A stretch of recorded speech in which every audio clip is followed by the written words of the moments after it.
Hit machine, global star, trending star, super star Khesari Lal Yadav का साल 2025 का पहला सॉन्ग दर्दे में गर्दे आज 4 जनवरी 2025 को यूट्यूब पे रिलीज कर दी गई है।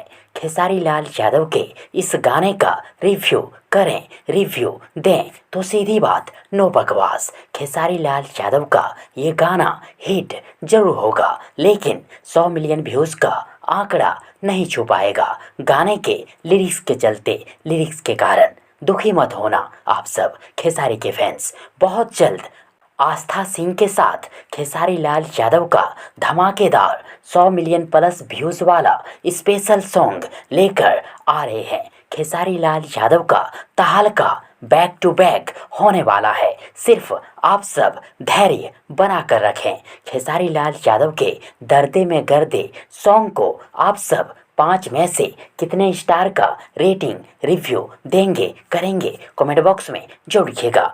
ओके थैंक्स, मिलते हैं नई वीडियो लेकर। तब तक के लिए good wishes for good luck.